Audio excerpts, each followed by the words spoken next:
আজকে শোনাবো শ্রীমৎ স্বামী ভূতেশানন্দজি মহারাজের রসবোধ। মহারাজ সন্ন্যাস নাম পেলেন স্বামী ভূতেশানন্দ। ভূতেশ মানে ভূতের ঈশ অর্থাৎ নিয়ন্তা, শিবের অপর নাম।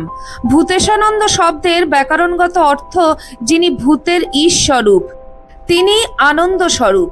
পরমেশ্বর শিবেরই একটি নাম। আরেকটি সাধারণ অর্থ হলো শিব যার প্রিয়, শিব যার আনন্দের কেন্দ্র। যাই হোক, সন্ন্যাস নাম পেয়ে আনন্দের সঙ্গে তিনি সকলকেই নামটি বলছেন। লক্ষ্য করলেন অনেকে যেন নামটি শুনে খুশি নন। কেউ কেউ বললেন, মহাপুরুষ মহারাজকে বলে তুমি নামটা পাল্টে নাও, কি একটা ভূতেশানন্দ নাম, সবাই শেষে ভূত ভূত করবে। মহারাজ শুধু বলেছিলেন, কেন, আমার তো খুব ভালো লেগেছে। যাই হোক, এই প্রসঙ্গটির উল্লেখ করে মহারাজ একদিন কৌতুক ভরে বলছেন, জানো সেই ভূত এখনো ছাড়ানো যায়নি। কি রকম? এই তো একটু আগে ভক্তদের প্রণাম হলো।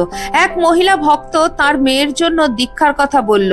আমি বললাম, তোমার দীক্ষা হয়েছে? সে বলল, হ্যাঁ হয়েছে। তোমার গুরুর নাম কি জিজ্ঞেস করাতেই আমতা আমতা করে বলছে, কি জানি ভূত ভূত, ঠিক মনে পড়ছে না। আমি বললাম, ভূতেশানন্দ? একগাল হেসে বললেন, হ্যাঁ হ্যাঁ ভূতেশানন্দ। বললাম, তাকে মনে আছে? তিনি বললেন, হ্যাঁ মনে আছে, অনেকটা যেন আপনারই মতো। শুনে সবাই হেসে কুটোকুটি। মহারাজও হাসছেন তো হাসছেন। একদিন মহারাজ বলছেন, গুরুদেব গুরুদেব করে কত যে চিঠি আসে বুঝলে, কেউ কেউ তাড়াহুড়োতে গয়ে হস্যুকারটা দিতেই ভুলে যায়।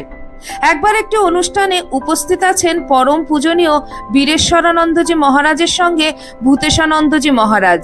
মাইকে বারবার ঘোষণা চলছে, আজকের এই অনুষ্ঠানে আমাদের মধ্যে উপস্থিত আছেন রামকৃষ্ণ মঠ ও মিশনের প্রেসিডেন্ট শ্রীমৎ স্বামী বীরেশ্বরানন্দজি মহারাজ এবং ভাইস প্রেসিডেন্ট শ্রীমৎ স্বামী ভূতেশ্বরানন্দজি মহারাজ। বেশ কয়েকবার ঘোষকের এই নাম উচ্চারণের বিভ্রাটে কৌতুক বোধ করে বীরেশ্বরানন্দজি মহারাজ ঘাটটা নিচু করে তাঁর দিকে বসা ভূতেশানন্দজিকে বলছেন, শুনছেন মশাই, আজকের এই অনুষ্ঠানে আমাদের মধ্যে উপস্থিত আছেন রামকৃষ্ণ মঠ ও মিশনের প্রেসিডেন্ট শ্রীমৎ স্বামী বীরেশ্বরানন্দজি মহারাজ এবং ভাইস প্রেসিডেন্ট শ্রীমৎ স্বামী ভূতেশ্বরানন্দজি মহারাজ। সঙ্গে সঙ্গে ভূতেশানন্দজি মহারাজ বললেন, এজন্য তো আপনিই দায়ী। মানে? জিজ্ঞেস করলেন বীরেশ্বরানন্দজি মহারাজ। ভূতেশানন্দজি বলছেন, ওরা ভেবেছে প্রেসিডেন্ট যখন বীরেশ্বর তখন ভাইস প্রেসিডেন্ট নিশ্চয়ই ভূতেশ্বর। কথা শেষ না হতেই দুই প্রবীণের সে কি ছেলে মানুষের মতন হাসি।